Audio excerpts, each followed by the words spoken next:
What's up, guys? I've played almost 700 games of Kyogre Lost Box, so I thought I would give you guys my knowledge and make a matchup guide to this deck so you can be better at this deck.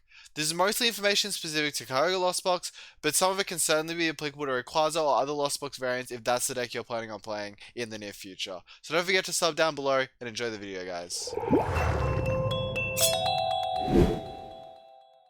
Yeah, on to the matchup guide. So I'm going to start here with Lugia. So the main thing you have to think about when playing the Lugia matchup is Stoutland, obviously. Almost every list is playing Stoutland these days.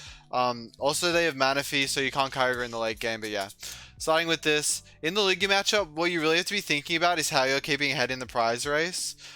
Because they're going to have Manaphy in the later stages of the game, and in combination with Stoutland and Manaphy at the same time, if they do that on like 4 prizes or something, it means that you're gonna need to already be ahead in prize race, because the Stoutland trades 2 for 2, so that's not an easy two prize knockout that you can do. So yeah, you need to stay 2 for 2 ahead in that situation, and you need to already be ahead. So the thing is, you do attack first in the matchup. You have Chromite before they can attack every game. So yeah, that's what you'll be going for, but. Yeah, you just need to focus, like, if you can use Zero Aura trades 2 for 1. So that's a main way that you're going to be winning the matchup. And if you can ever get a Kyogre down in the late game, it's super good. Like, so for example, if they go Stoutland early, and you can make it so there's 2 possible turns where you can use Kyogre. So like you kill Stoutland, then they like attack, and you draw to the bottom of your deck. If you can make it so you can do Kyogre, then like on the second to last turn and the last turn, and sort of threaten game for 2 turns, that'll be an issue. And another thing that you really have to think about is playing around Marnie. So the thing that they're going to try and do is attack with Stoutland and use Marnie at the same time, obviously. So if you can attack with an attacker with more than 120 HP, so we're looking at like Dragonite, we're looking at Snorlax, usually not Dragonite because that gives up 2 prizes to Lugia anyways, so like their Lugia becomes a Stoutland, which isn't really ideal for you. But if you can uptrade, it's fine. But yeah, usually Radiant Greninja is a really good player like to use on the Archeops, because you can do 90-90 to both Archeops, and Sableye 60-60 kill both, and that generally puts you into favorable endgames and puts them into really awkward positions in the end of the game, because they can't accelerate energies, and like they can't use Lumineon after you've killed both Archeops. And they can't even use Lumineon when you kill, like before you kill both Archeops, because then they're going to run out of energies on board a lot of the time. So it's a really easy way to like stick a Lumineon onto the board. And then you can kill later with Kyogre, you can kill with Boss Aurora. There's just a lot you can do to play around it. The thing is, and you have to think about getting your Snorlax in your Choice Belt, because that's your one way to respond to Stoutland. Responding to Stoutland with Dragonite isn't great because it just trades 2 for 2 with their Lugia. So, yeah, you don't really need to be doing that, but you need to, like, hold resources to do Stoutland. Like, don't dump your Choice Belts. These are, like, Choice Belts are in this deck for this matchup, basically. I mean, it has more utility now. Dragonite's in the deck, and it also, like, can be used on Zeraora.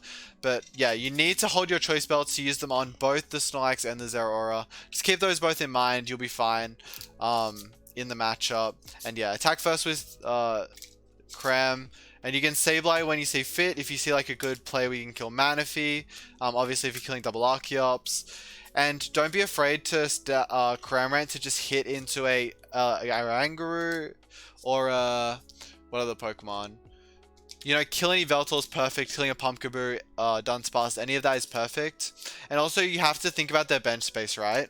So, if they have a full bench, they can't Stoutland and Manaphy in the same turn. Or if you're killing something, right? They're going to run out of bench space really, really fast. So yeah, that's just something that they can't do, and something you should really be thinking about in the Lugia matchup. Also, another thing I've found is just always go for Manaphy. Sometimes he's going to be playing Raikou, sometimes they won't be. If you see Hiding Dark, you can go for you can not go for Manaphy sometimes, because there's a very low chance that they're playing Hiding Darkness in Raikou in the same deck, for the simple reason that because they want to be playing Heat Energy, for the simple reason that if they go for attack with Raikou and attack with Zard in the same game, that means that their Hiding Dark becomes a Colorless Energy, because it doesn't achieve anything because it can't be attached to Raikou to provide extra energy, and it can't be attached to the Zard. So there's a chance they run out of colored energy in that situation because they only have 4 auras. If they're running Hiding Dark, so instead they will be running Heat Energy. Usually, if they're playing Raikou and they usually don't play both, there is possibility they play both. You have to watch out for that. Could also play 2 Heat, but yeah. The situations like that where you wouldn't go for Manaphy, but usually I've found just go for Manaphy in every situation. It'll probably be the best play. I don't know, it's hard to tell.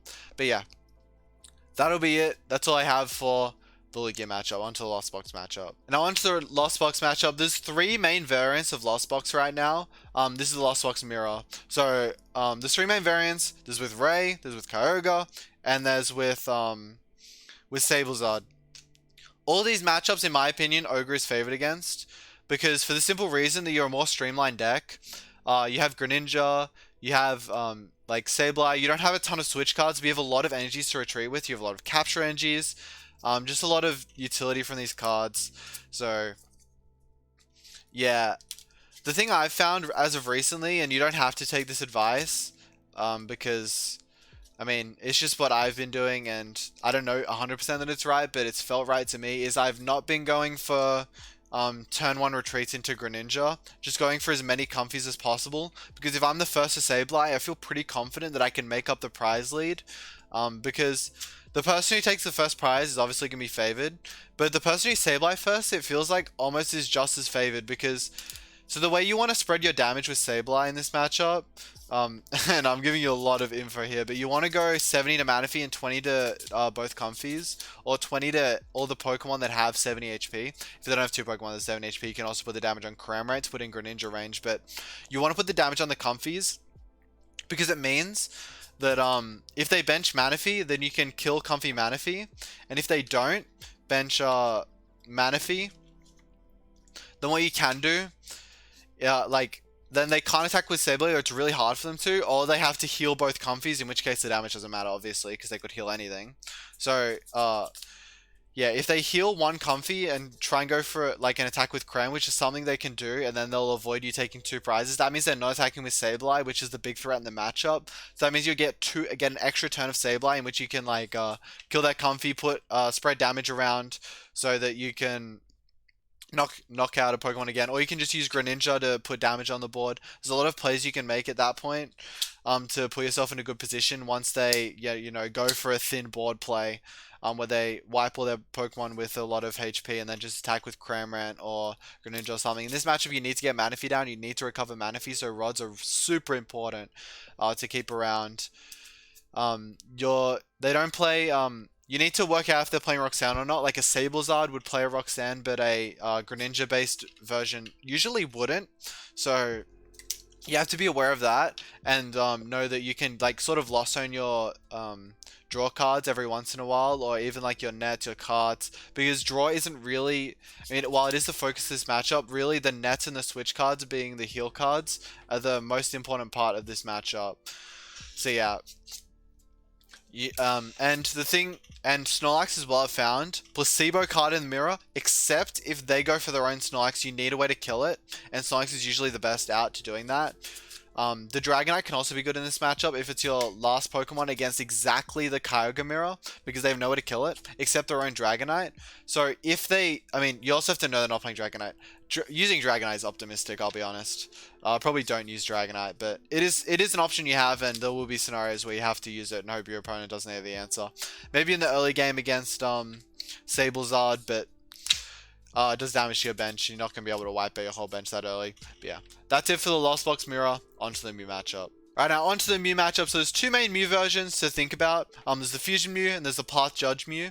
Fusion Mew usually runs Path and Mani still, so basically you're thinking about the same things in both matchups. Both matchups are incredibly easy, and I'll explain to you why.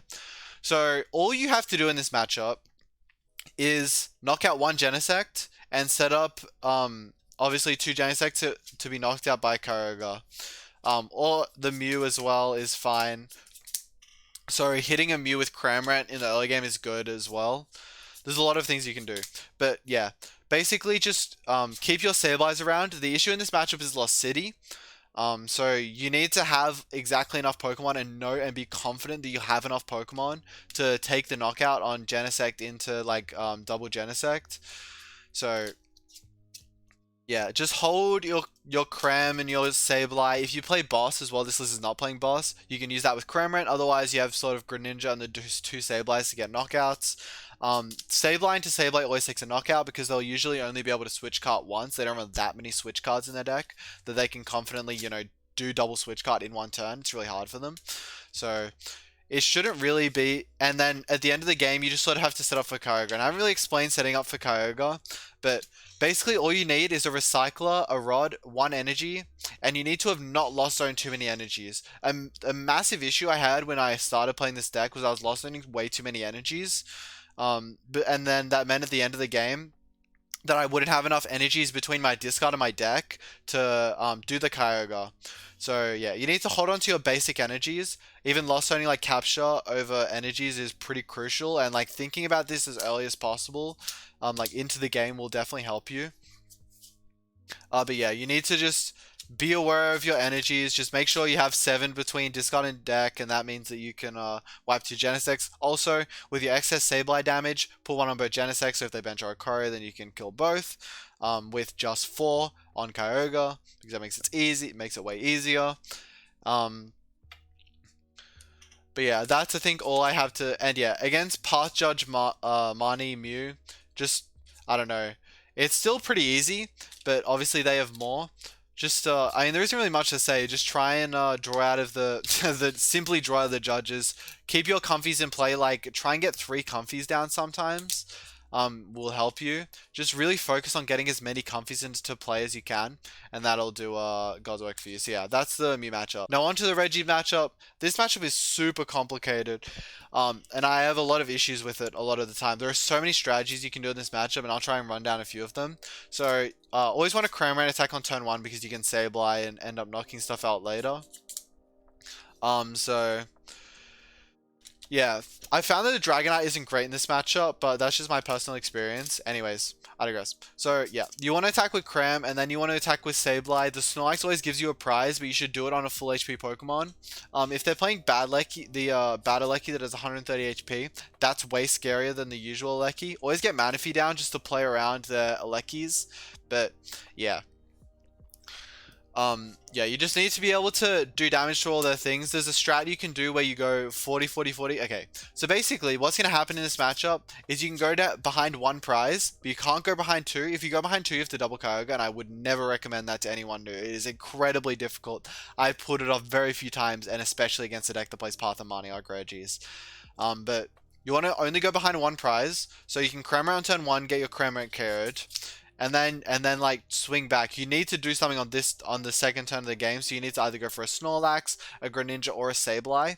Usually it'll end up being a Snorlax. You can go for Dragonite on this turn technically, but you need to have switch card and you need to have outs to switch card as well. It's just super awkward. Anyways, or rope. Yeah, Dragonite gets awkward. But yeah, you need to be able to do something on the second turn, or you need to be setting up damage like Greninja 40-40. It's Greninja to 2 things, and then Sableye can go 40-40, or even the Sableye first if you can get to it. To go Sableye 40-40-40, and then if they only net 1, then you have an easy Greninja for 2 prizes. That's 2 for 2 in 2 turns, which is really good, because the main issue with this matchup is just simply taking prizes. So if you can accelerate the game and take 2 prizes in 2 turns, that's really good, because if you can get to the end of the game, you'll win. If you get to the end of the game only 1 prize behind, obviously you can use Kyogre. When they're on 1 prize and you're on 2 prizes, to take 2 prizes to end the game. It has a sort of slow bro effect in Zoroark, if you've ever played against that. So yeah, that's really all I have to say about the Regis matchup. Onto the Arceus Duraludon matchup. So now in the Arceus Duraludon matchup, the real thing that you have going for you is the Dragonite. If you don't have Dragonite, the matchup is incredibly tough. But if you do, if you can hit turn 2 Dragonite, kill their Arceus, you win every game, literally every time. Because yeah, they're just gonna bring up Duraludon, you attack that, they attack you, you kill it, and then go about your day. A kill with Cramorant. You just got to put damage on their things. If they Hyper Potion their Duraludon, it doesn't really matter because you can just kill them with Snorlax. So, yeah, just be aware of that. Yeah, there really is just a lot a lot you can do with Dragonite. But if you don't have Dragonite, the matchup gets incredibly complex. But there is a strategy that I've found that lets you win sometimes if they don't heal, which is tough, but it can happen. So what you need to do is attack with Cram into Duraludon. So you can kill the Arceus with 110 into Snorlax, but it's not great. Ideally, you just go around the thing completely, the Snorlax, the Arceus completely, and just keep roping into their Duraludons, because they can't really retreat them and they can't really switch them. So yeah, you just want to keep pushing them into their Duraludons and just keep poking at them. Even if you're only doing 90, that's good, because as long as you're keeping yourself alive, and then you can Kyogre later for 250 to a Duraludon. If you can set up for an early Kyogre in this matchup, even if you don't have Dragonite, you're fine. But I would suggest playing Dragonite right now. Dragonite's really good. So yeah, that should be enough info for if you're not playing Dragonite, but if you are playing Dragonite, much easier matchup. Now onto the Vikavolt matchup. So in the Vikavolt matchup, basically what you want to do is yeah, just battle VIP pass for Dragonite in turn 1, and then yeah, slowly attach to it, kill their Vika, and just go in with the Vika and go in with the Dragonite and hope that they don't have a response to it. The matchup was terrible before. It's not that much better now with the Dragonite. Well, I think it is a bit better, but it doesn't really completely solve it. Anyways, just try and, yeah, if you can get knockouts with the Dragonite, you'll be in a good spot. Like, of course. But the issue is if they can cross-switcher it up before you can attack with it. But, yeah. Definitely VIP pass for it on turn 1 and attach to it. If you can get that down, it's really tough for them to deal with it, because you're already getting a second attachment off on turn 2 while they're VKing down your comfies because they have to. And yeah, you can go from there. So yeah, that'll be it for the Vikavolt matchup. Onto the Palkia matchup. Now the Palkia matchup's the last matchup I'm going to talk about. I'm going to assume they're playing Ice Q, and this is really going to just blanket decks that are playing Ice Q. So the Dragonite has Shred, but that's not really enough to win because they do play Emergency Jelly, and Ice Q decks can play, I mean, they can play Net, they can play a bunch of other cards. So you kind of just have to like pressure the Ice Q as much as possible. Yeah, you just have to pressure the Ice Q as much as possible, force them to bench Manaphy, and then don't take knockouts, so they have to net their whole board, which can be incredibly tough for them, as well as getting Ice Q down, and then don't give them Raihan as well. They can have massive issues with that if you're not taking knockouts at a point when they have a bunch of Pokemon that they need to net, and then because if you leave if they leave the Ice Q with Pokemon on bench, if you run Boss, then you can rope Boss it, and that'll be really efficient for you. So yeah. And then if they don't bench Manaphy, put 90 damage to the Ice Q, and then if they emergency deal it, then you jelly it, then you can kill them with Shred. But a lot of the time you'll just be able to punch through them with Shred, but you have to be aware of them going for emergency jelly and Lost City, because that will completely get rid of your Dragonite if they have the Lost City, and then you won't be able to Shred anymore, and they'll kill you before you kill them, and you know, it gets awkward from there. You can't have Ice Q down. Lone Ice Q with no Shred ends the game. So, but yeah, thinking about the Dragonite's first attack is definitely important in the matchup. Anyways, guys, that'll be it for the video. I hope you guys enjoyed. If you did enjoy, drop a sub, drop a like. I'm streaming right now. I streamed this live on Twitch, so I should be streaming at the time this is posted. So yeah, go follow me. Link in description. James C TCG, and yeah. See you guys.